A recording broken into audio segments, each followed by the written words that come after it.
when we did the check-in, right, in January, I was like, whoa, I'm like way heavier than I thought I was. Was it ashwagandha? I'm pretty sure it was ashwagandha. We went from 5 or 6 coffees a day to 2, maybe. 6 coffees. Wow. The biggest number for us.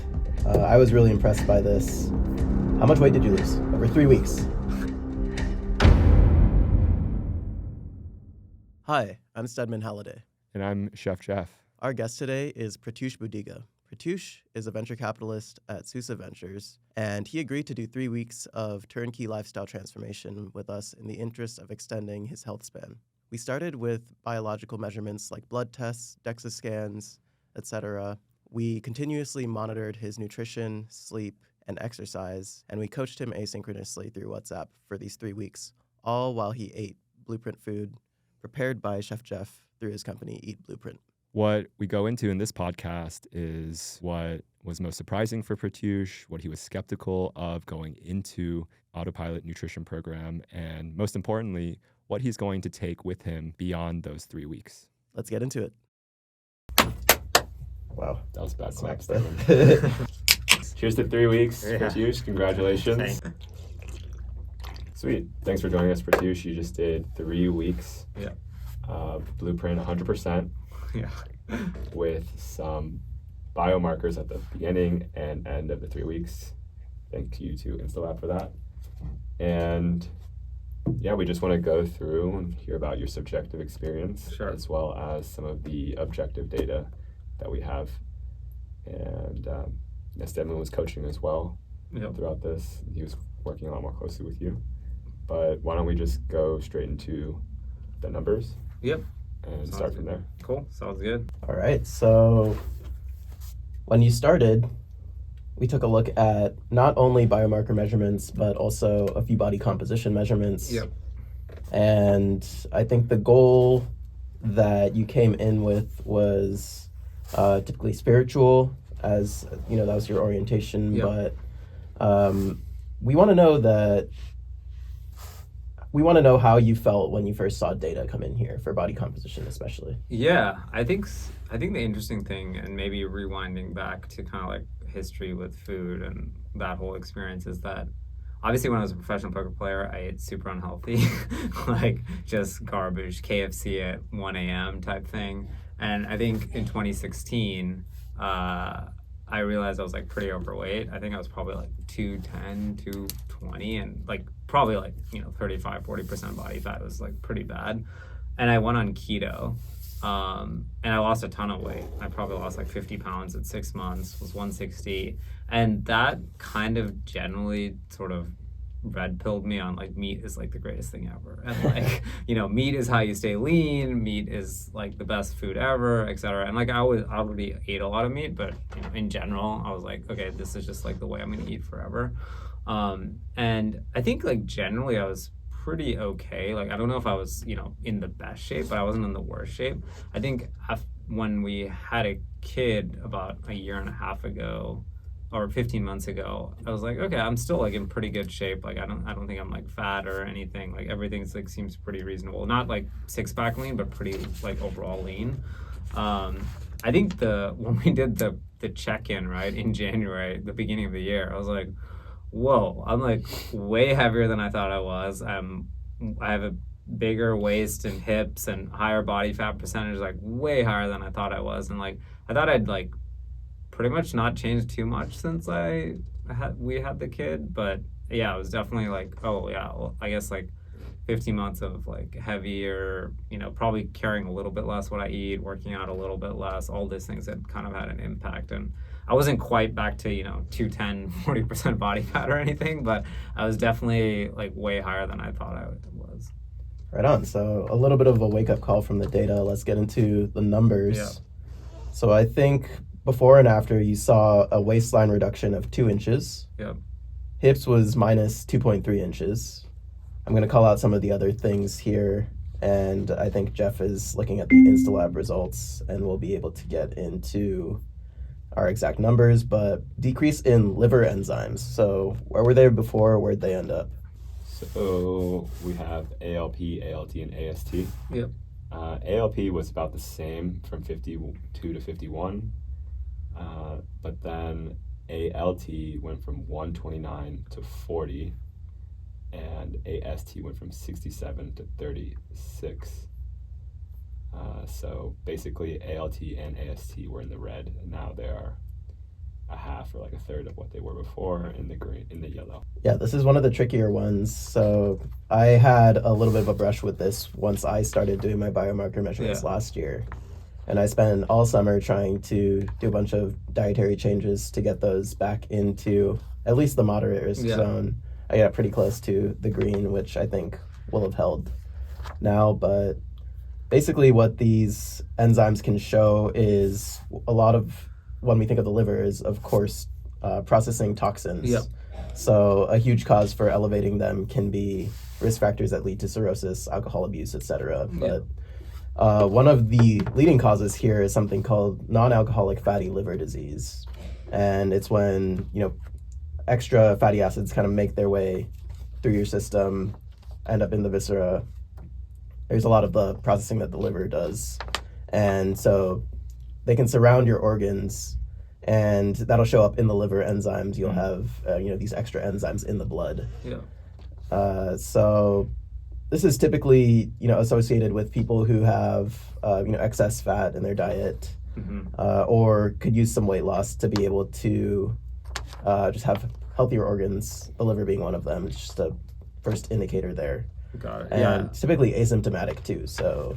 Yeah, it was definitely one of the ones where it was like, not, I guess scary is the right word for it, in that even the Insta-Lab people were like, oh, let's like make sure we check this again in a couple months just to like make sure that things are on track, or like to make sure we measured it right. Like that was like one of their things, because it was like pretty elevated. I think they were like, oh, this is like pretty high risk, when the rest of your biomarkers aren't like, I mean, they didn't say it this way, but I think reading between the lines, they weren't like, it's like horrible, but so like it's surprising it's so elevated. Yeah. So it's definitely one of those things where I wasn't sure how much it would improve, but it's crazy that it went from like basically high risk to like low risk. Yeah, it's a dramatic drop. I personally was scared out of my mind. Yeah. And it was also really mystifying to me. I didn't know what could be causing it, because they told me, non-alcoholic fatty liver disease. I'm like, I've been single digit body fat for years, right? Where is the fat coming from? I think it turned out to be a supplement that I was taking. So the Insta-Lab panel was actually really helpful for me to kind of go through everything on my stack with the doctor and try and eliminate things. And it got much better after kind of took the advice there. Was it ashwagandha? I'm pretty sure it was ashwagandha. Oh, interesting. So when I took my Insta-Lab a month ago, I was at, my AST was at 147, which is even higher than yours, like double in the red. And when I had done Insta-Lab 1 year ago, almost exactly, my AST was at 25. Oh, wow. And so I talked to Stedman, and he was like, I told him my supplement stack, and it was, the ashwagandha was in it. I've been taking it. Yeah. I'm going to probably do a blood draw tomorrow. Yeah. And just see where it's at now, but it's like crazy. It's 7x basically. Wow, Yeah. That's crazy. I can't believe mine fell so much just from eating a blueprint vegan diet. Yeah, it's one of those things. So a lot of these biomarkers can change really fast. Yeah, cholesterol too. Yeah, that's the most interesting part. Yeah. Well, let's talk about cholesterol. We also saw a decline in total cholesterol. Do you have those numbers? Yeah, so your total cholesterol went from 227 to 204. Your LDL, so those are both yellow. Your LDLs went from 130 to 131, so it increased by 1. Went from yellow to red, I guess, that 1 point. Your HDLs went from 70.2 to 63.6. And your VLDLs went from 12.8 to 13. Pretty similar. Triglycerides, 64 to 65. So your HDLs, your VLDLs, and your triglycerides were all green before and after. But your overall total cholesterol did seem to improve by going down a little bit. Yeah. And I think 130 to 131 is kind of pretty similar, right? That's the same, yeah. Like in terms of measurement, it could have been like 130.4 and 130.6. The only one that really significantly changed was the HDLs. By like 10%. Everything else was like 1%. Yeah. Cool. But overall, that improved. Related to cholesterol, can we look at testosterone? Yeah, of course.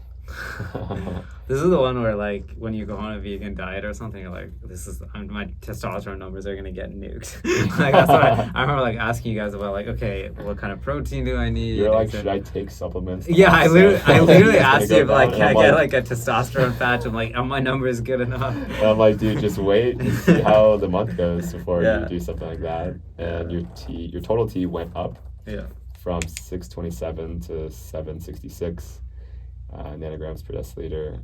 And yeah, so it was good before, like I said. Yeah. 600 is pretty solid for like a new dad, based on what I've seen. Then your free T went from 9.41 to 8.4, so that went down. Your SHBG went up a lot from 55 to 82.4. Your LH went from 2.2 to 3.2, and your FSH went from 1.4 to 1.6. Of course, earlier you asked me, like, what is SHBG? Yeah. Basically, your total T is how much you have, like the T you have in your bloodstream, Yeah. but not all of it can be utilized by your body or your muscles or your cells. And so people say that what really matters is like your free T, Okay. because that's what's utilized by your body, and that Yeah. actually went down. And similar way, like SHBG. SHBG is another hormone that basically is like binding your testosterone. Yeah.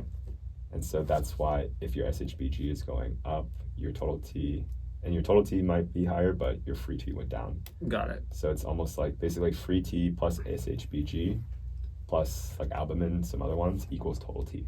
Got it. Right? So your total T went up, but everything else like also went up, the other things. So they're not actually. Got it. So would that be a concern, or how would you think about that? Overall, like I don't think either are a huge deal. Mm. Like I said, you're in like a pretty healthy range. You're in the green for most of these. You're in the green. The SHBG is kind of high, but I would just say like, if you feel fine, you're probably fine. And, Yeah. I think overall it's like, yeah, these seem like good things. Yeah. Yeah. That's interesting. So I'm wondering also, tangentially, what other than diet contributed to this? We were also tracking sleep for you. We Yeah. tracked exercise as well. Yeah.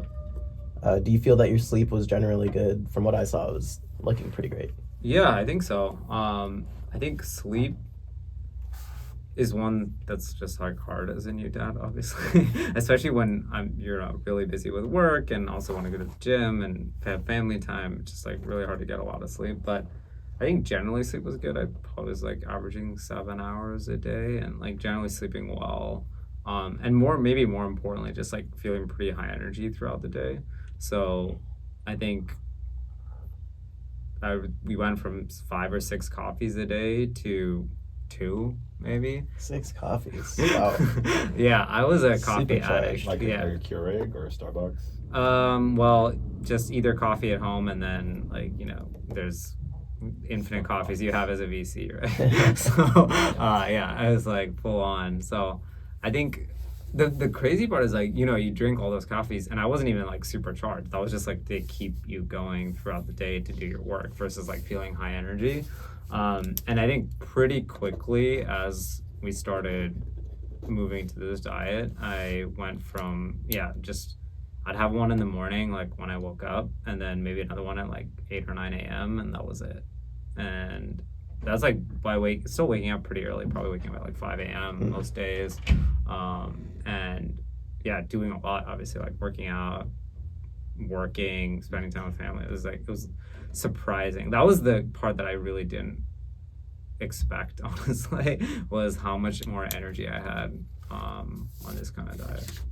Yeah, I think that's also really interesting that your 2 moved towards the front of the day. Yeah. And you were totally front loading the caffeine and kind of riding it out with your natural energy levels for the rest of the day. Yeah, totally. And some of the times it was like, and didn't even feel like it was needed, it was just crazy. Like normally, especially after lunch or like in the afternoon, I would get super tired. And it'd feel like it was really hard to do a lot of work unless I drank coffee and, kind of just like powered through the last few hours of work. Whereas like now it's just like feels pretty good. Like even what is it today? It's like, you know, kind of later in the afternoon and I haven't had a coffee. 4 p.m. or something. Yeah, and it's like I feel totally fine, feel high energy. Whereas like before I would have just been dragging. And maybe you get like a little bit of a wind after dinner because I was like, okay, at the end of the day, like you have that part, but like the last 3-4 hours before like dinner, you're just like tired, you know, and you're like, yeah. Cool. One of the really useful parts of this blood test before was for us to identify any vitamin deficiencies. And I think we saw that we wanted to increase vitamin D in particular. Mm-hmm. So we actually went with, I believe, a multivitamin, was it? Yeah, Momentous. Momentous multivitamin. Yeah. And did that improve here? Yeah, so vitamin D went from 27 to 42. Yep. So from red to yellow. And yeah, I mean, I have pretty low vitamin D by default. I mean, every person does basically. Yeah. Since we don't go outside. Something like 40% of Americans are deficient in Harder vitamin in D. SF too. Yeah, exactly. People don't realize that. It's Yeah. like literally half the population is deficient. Yeah. Very low hanging fruit for most people, but your ferritin improved as well. It went down, I guess, from 400 to 386. So it was red before, now it's still on the higher end, but better. And then your vitamin B12 improved, which is surprising again because that's something people would expect to go down on a plant-based diet. Oh, interesting. A lot of vegetarians, vegans are low in B12. Oh, interesting. And then your vitamin B9 seemed to have improved as well. Cool. So vitamin B9 kicked from moderate risk into the green, which is great. I think that and the vitamin D were particularly what we were looking at multivitamin supplementation for. Yeah. D, I think, could actually go a little bit higher. That's still in moderate risk. Yeah. So what I usually tell people is that I take 5,000 IUs a day, which is a lot, but it's, it's what you need to be able to get to sufficient levels. And I think the multivitamin is probably less than that. Yeah, it's probably 2,000, I think. Yeah. Yeah, no, I'm in the red if I don't take any vitamin D supplements, and I'm in the yellow if I do. Yeah. So it's just like really hard to get enough. You basically just gotta take a lot of them. Yeah. Yeah, I think ferritin here is probably a result of, not eating red meat as much. Yeah. Which, it looks like a huge improvement there, which is great. So yeah, your ApoB went from 86.2 to 105, and your LPA went from 62 to 58. So yeah, it seems like ApoB got worse, and LPA was still in the red for both. It's improved a little bit, but still in the red. Yeah. And we expected ApoB to go down. So that was kind of like the more outlier case. Yeah, where every marker generally improved except for ApoB, which is pretty interesting. So these are both lipoproteins, and ApoB has become one of the leading indicators of, risk for obstructive coronary disease. The idea being that it binds a lot of lipids as they flow through the bloodstream, so risk for clotting or arterial clogs, various types. But yeah, I think the most I know about ApoB is that it might be unstable as people are losing fat. Mm-hmm. Generally, fat loss is really highly correlated with a reduction there. Yeah. But that might just take more time for us to see. We were kind of really puzzled by this one because we also did see a decline in body fat percentage, significant weight loss. We'll talk about that in a second, but usually we'd expect that to correspondingly go down. Yeah. So this is an Ask the Doctor for us. Yeah. Dr. Saleem, if you're listening, we got some questions coming your way. Yeah, that was definitely a strange one because, most biomarkers generally improved. Yeah.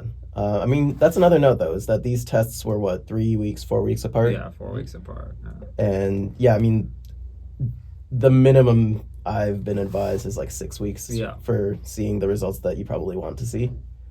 I think if you're testing this stuff quarterly, that's plenty. Every half year is great. Yeah.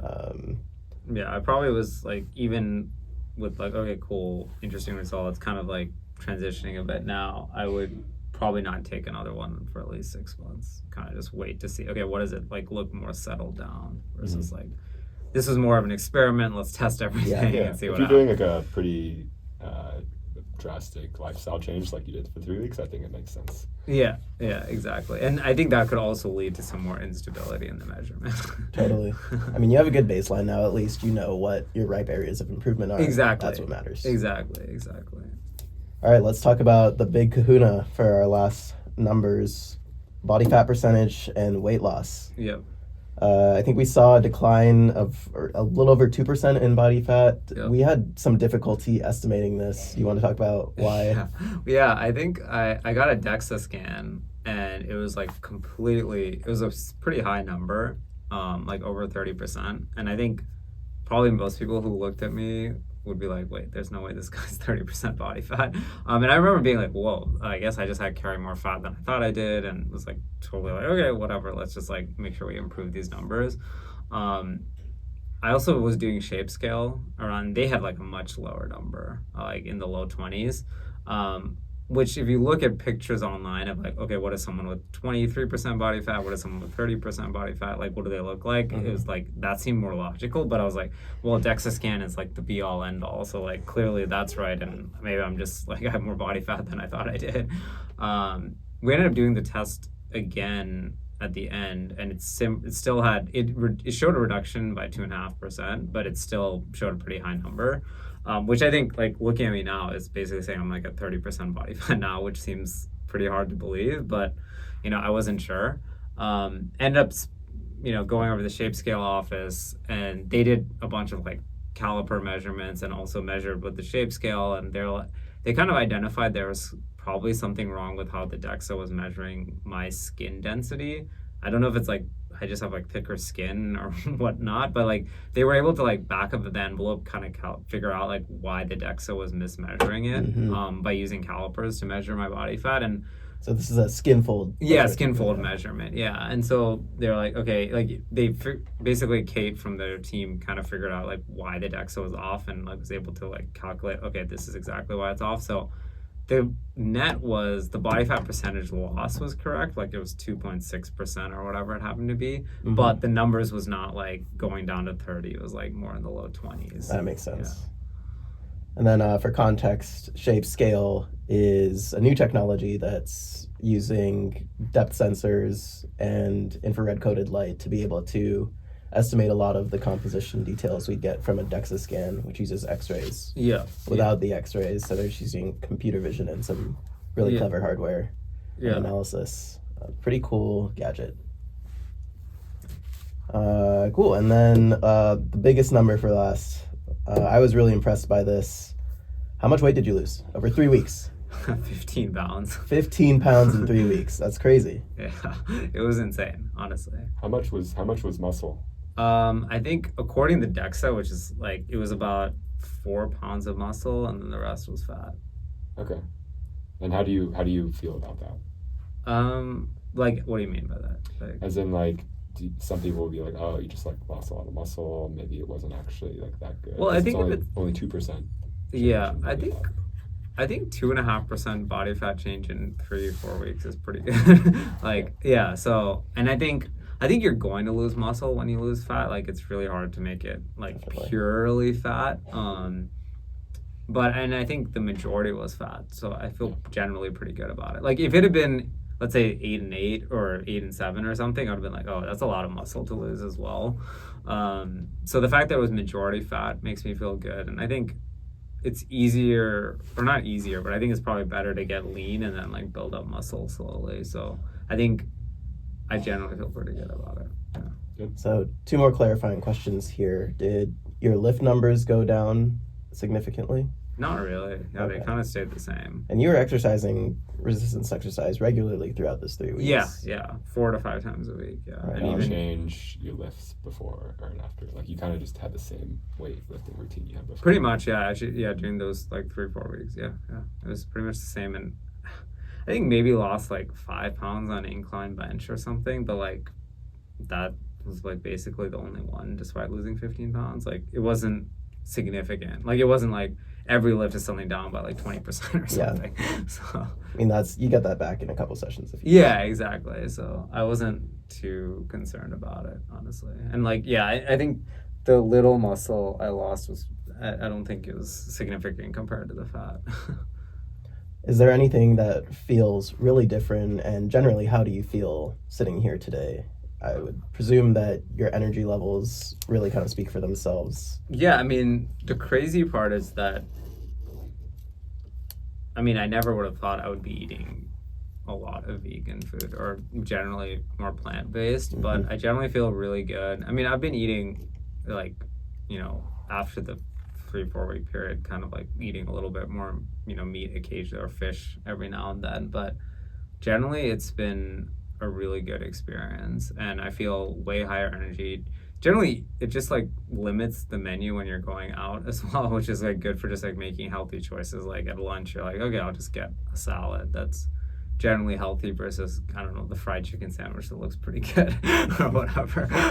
So I think, yeah, it definitely feels like a big lifestyle change. And like, I don't think I would be like necessarily 100% vegan, but I think generally eating better foods, eating healthier, higher energy, and the meats when I do eat it or fish, it's got to be like super high quality. I think that's the biggest thing that maybe this period has taught me is like, don't settle for like low quality meat or low quality seafood. Just like make it more of like a treat. I mean, that's the thing. Like everyone talks about like ancestral diets or what we've been eating for thousands of years, but it's like for most of, like at least let's take the recent history, like meat and stuff, fish, a lot of that was like reserved for feasts or like special times versus like every day, like we can have a pound and a half of meat or whatever. Yeah, that's shot up with hormones too. Yeah, exactly. And you were coming into this as someone eating meat almost every meal.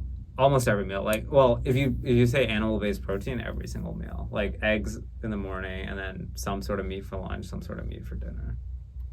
Gotcha. So those are the overall, those are the top 3 most surprising things. So one was like seeing the data for the first time. Yep.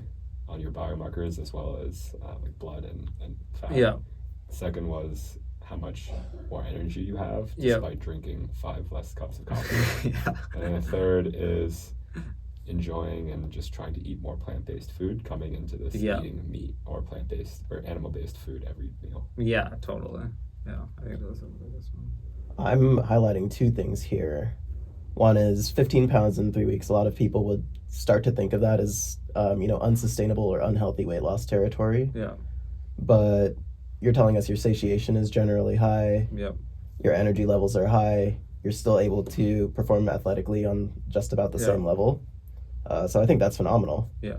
Maybe a little bit of muscle loss in there, but that's going to happen. Yeah. And probably a little bit of water weight to begin with. But for sure. The body fat percentage reduction, no small number, and that feels continuous and sustainable for you, right? Like, yeah, totally. Yeah, I think so. Like, I think the body fat, the waist drop, like those things are like very real, right? Like, okay, sure, I'm sure some was water weight, some was muscle, but like a lot of that was actual fat that was lost, which I think is good. So. And I think the other thing worthy of note here is that this upfront investment in your overall health is cascading to the choices that you make when it comes to individual behavioral situations, right? When you're out or, having catered dinner for work, you want to go a little bit of that extra mile and protect that upfront investment, how much you care about your health now.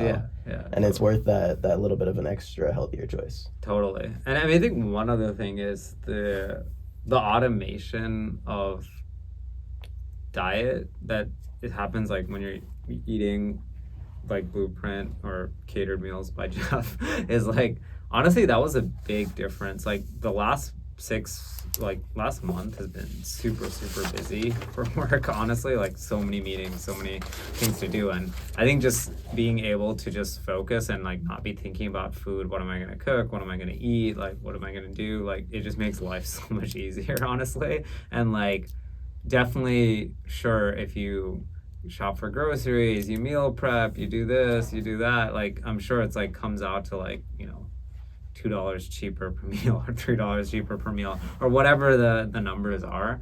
But like there's also like the time, the energy, the mental load, like all that stuff, like it's definitely been a big difference, like in terms of just being able to focus on the main things, which is like I want to work and be the best VC I can be, and I want to be the best dad and husband I can be, and I can just like focus on that without like worrying about like what am I gonna eat? Yeah. You don't have to worry about being the best cook. You can. Yeah, exactly. And the food is delicious. Like honestly, I look forward to the nutty pudding so much every day. Who doesn't? Yeah. I mean, I think I showed you guys a picture, right? Like I had to fly to New York twice in, I don't know, like 96 hours because we were trying to close a deal. And I was bringing a cooler on board with nutty puddings and super veggies and beet pokies. Through TSA. Yeah. So the trick is if an ice pack is frozen, they won't stop you. It's only if the water is liquid, they'll stop you. So you can bring food with ice pack as long as you don't let it melt by the time you go through TSA. So if it melts after TSA, they don't care. But as long as when you're walking through TSA, you can bring a cooler full of food. So I was, in my hotel in New York, I had my nutty puddings and super veggies and all that. So. Let's go.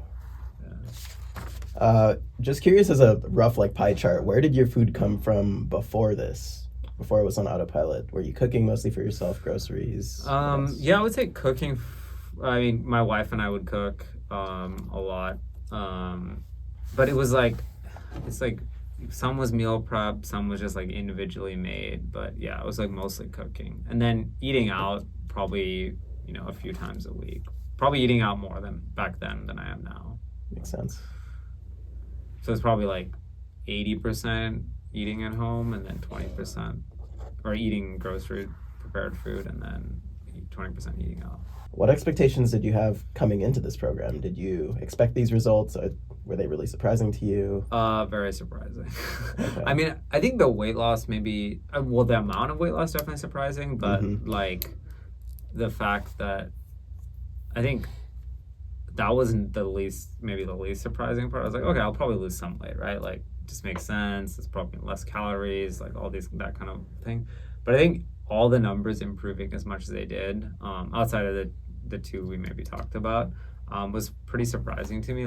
I wouldn't have thought, especially when I got those liver numbers back, I was like, whoa, that's concerning. I didn't think it would improve that much. I was like, maybe it'll improve a little bit by changing diet. So I think that was interesting. And I think, yeah, just how good I felt was the most surprising. What about how you felt about Blueprint and Brian Johnson going into it before this and now after? Yeah, I think going in, I was pretty, I don't know if skeptical is the right word, because if I was totally skeptical, I wouldn't have even tried it, right? But I was definitely okay, I mean, I don't believe that you can be super healthy being vegan, or maybe it's just not going to taste good, and I'm going to crave meat. I think that was probably the biggest thing, was I thought I would crave meat more, and I was I think maybe he's onto something in terms of the types of foods you should be eating and just making really good choices. And I mean, he even says himself, you don't need to be full vegan. He does that on just for his own personal choice. So I think focusing on the healthy foods and getting the micronutrients as well is a big thing that I respect about the way he's doing it. Got it. So came into it slightly skeptical. Yeah, it's hard to say fully skeptical, because if you're fully skeptical, you never try it. But yeah, for sure. I don't know. I disagree about this. Sometimes I'm fully skeptical of things and do them anyway, because I like to be surprised. That's true. I mean, I think I was totally ready to be oh no, it's steak and eggs is the way to go. The number of times in my life I've just been bullshit, no way, and been wrong. Yeah. A lot of times. Yeah. I mean, there's the whole other stuff on longevity and all that is a totally different topic, but I think generally I respect the diet choices he's making. So. All right, so you thought, you would be craving meat a lot, but what was challenging about these 3 weeks? What was the most challenging thing, if any? I think the first week definitely felt a little bit hungry, but that resolved pretty quickly. And that wasn't even that bad. Honestly, it wasn't a challenging thing. I mean, there's just a lot of events or dinners or things you have to go to. And so either not eating or eating the vegan salad instead of we have a team offsite, we're going to Flour and Water, and it's amazing pastas and pizzas and stuff. And it's okay, I'm just gonna eat. I'm gonna tell the waitress that I'm vegan, and like, can you prepare an alternative meal for me? It was like pretty hard when they're like, okay, we're bringing out the ricotta and the prosciutto. Tell me when. Yeah. So I mean, that was definitely. I mean, yeah, it's just the reality is there's a lot of that kind of stuff. So that was probably tough, but I mean, it wasn't. I think it's. Once you kind of put yourself in the mindset of like, this is what I'm doing, it's actually not that hard. So what did your colleagues think about you doing this? They were pretty surprised, but I think everyone in tech is generally curious about this stuff right now. Like, I mean, most people have heard of it, so I think a lot of people were curious about like, okay, you're the guy who always eats meat, so what's up?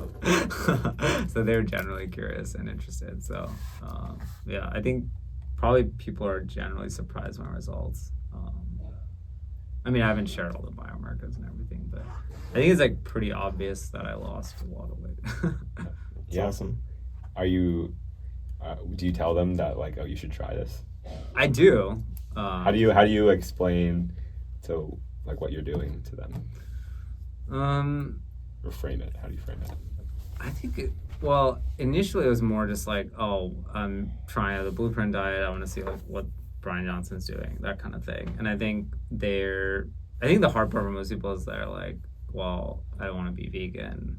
Yeah. And it's like, okay, well, that's not you don't have to do it fully vegan. So, yeah. Speaking of, have you tried any of the meat that's on the new menu? I haven't, which is what I got to do now. All so right. I got to try this ceviche. Right. I want to try this ceviche. Well, yeah, I mean, basically, you did this thing with us for 3 weeks. It sounds like you are, but like, will you continue eating blueprint food, or like, how do you kind of imagine your diet being going forward? Yeah, I think generally we'll be still eating blueprint food, eating the nutty pudding, eating the super veggie. I think those are just like generally really good bases. And then I'll have a protein shake, which we talked about. And then I think the third meal is the main thing that is like for the more rotation. So that would be where I would sometimes have a fish or a chicken or a couple eggs and with salad or whatnot. So I'd say the core of the diet is still pretty blueprint, and I guess if you look at all options, it is like still a blueprint diet overall. Fish, chicken, and eggs now all on the Eat Blueprint menu. That's right. Cool.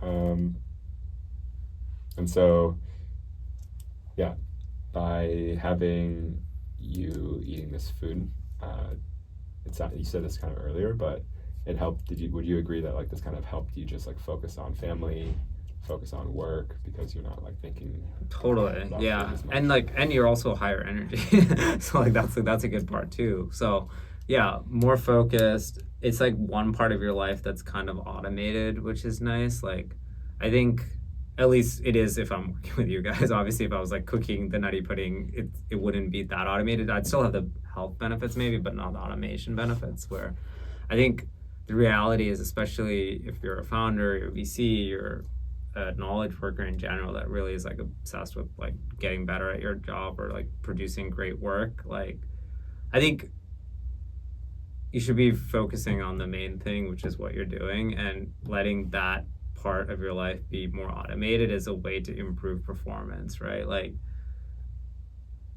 I definitely have noticed a difference in my level of ability to focus, to work harder, and more just I don't want to say keep saying focus, but yeah, just more focused. Yeah, more present while I'm working, and it's like not thinking about food all the time. Although I do think about the nutty pudding sometimes. Nutty pudding lives in my head. Right? Yeah, exactly. So like the reality is like if you're a founder, if you're a high-ranking executive or engineer or VC or whatever it is, like a lot of your job is about making decisions or like high leverage, requires high leverage focus for a long amount of time, and automating that part of your life is just like a huge unlock, honestly. So does that mean Susa Ventures will give Eat Blueprint to all its portfolio founders? Honestly, I would tell them to expense it as a company expense, like honestly. Yeah. Like, you know what I mean? Like, yeah. I don't think we can afford to pay for it for all of our founders across an entire portfolio of companies. But like I think eating healthy, getting catered lunches that like helps like employees focus, like I think that is like totally reasonable as a company expense, right? Yeah, it's performance enhancing. Yeah, It exactly. reduces the overhead of just living. Totally. Like if your employees aren't worrying about like what they're door dashing at like 11 a.m. every work day, or even just like, and everyone's eating, you obviously wouldn't force anyone to do it, but like if everyone's just making healthier, better choices and can be more focused and more present, or at least you as the executive team or the founder, like I think that is a totally worthwhile use of company expenses. So to get away from some of the more generic, help me focus better, etc. energy levels, you mentioned the contrast between having to prep yourself even if you're eating healthier, and having food on autopilot. So this was me. I started at the same time that Jeff launched around September. I was prepping everything for myself, and it took a ton of time. And I've switched now to having the deliveries come every Monday and Thursday.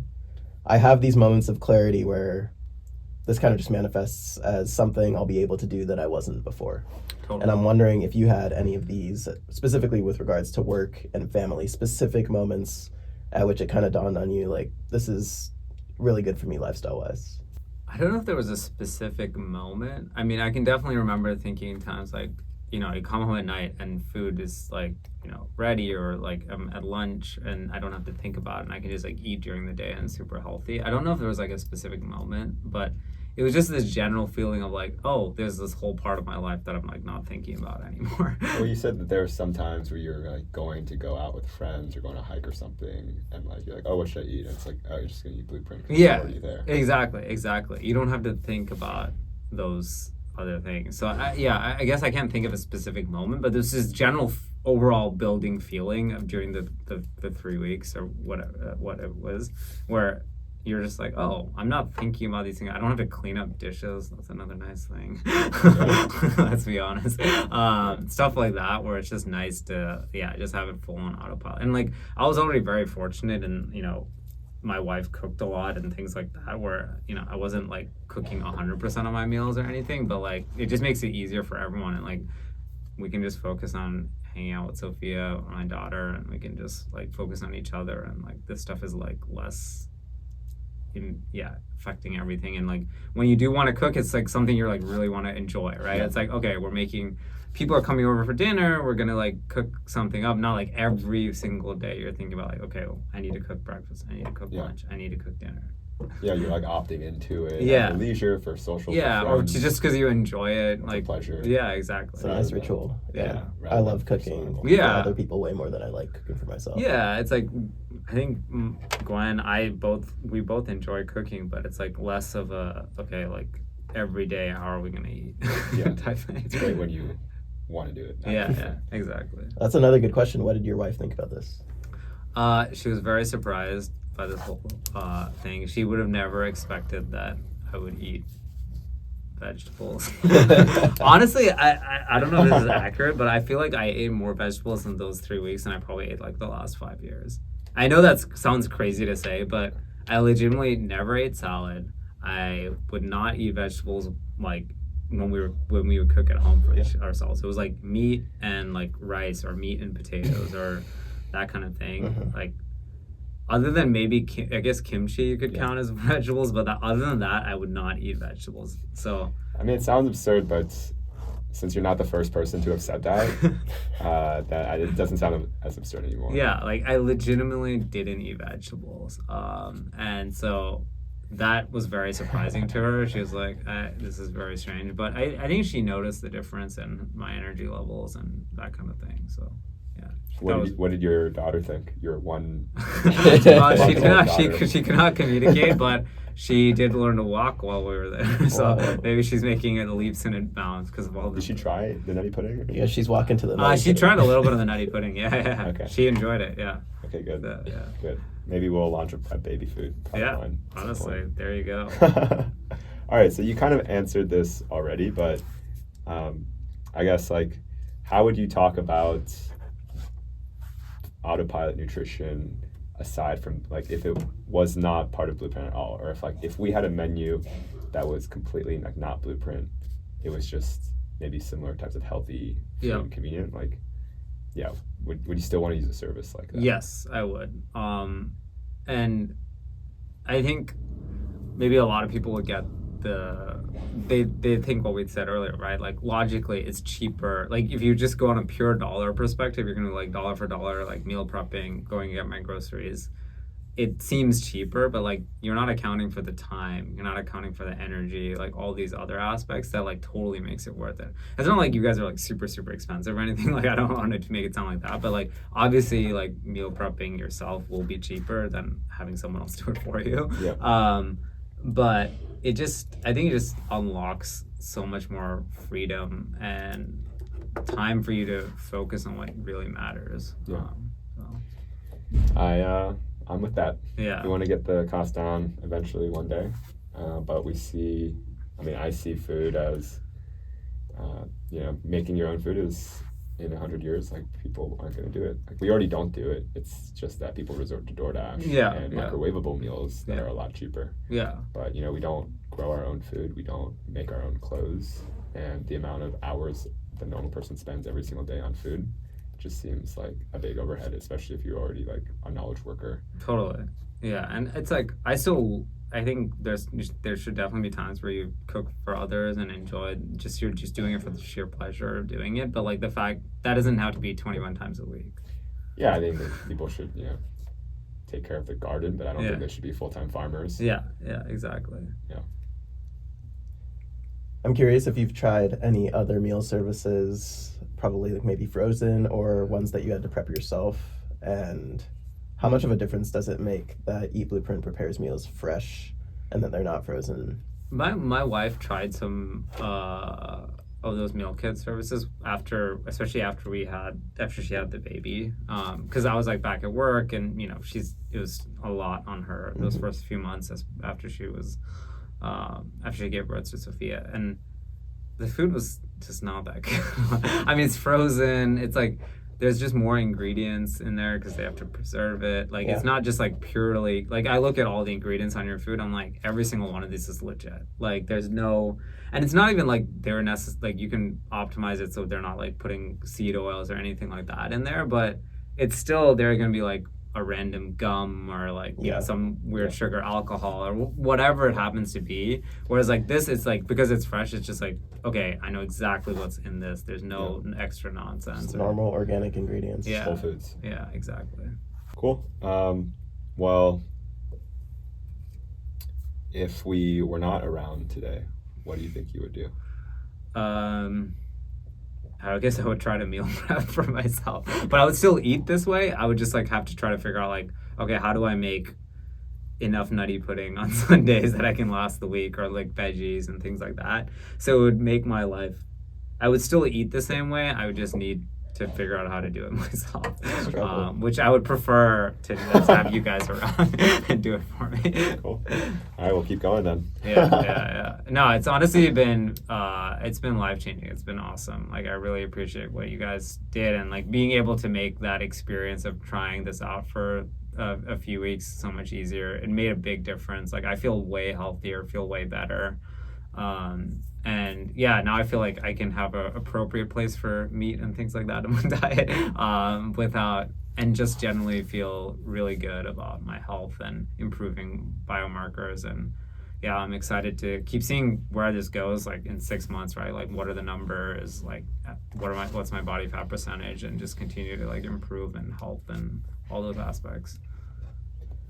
Maybe getting towards our last questions, I'm curious about other areas of behavioral health that you, now that food is largely taken care of, see the potential for improvement in. I notice you're still wearing the Whoop tracker. So I mentioned we tracked your exercise, tracked your sleep, but where are your areas of attention now that you've seen all this progress here with Just Diet? I think I want to improve my HRV. I know that HRV is largely genetic, it seems like, or there's like...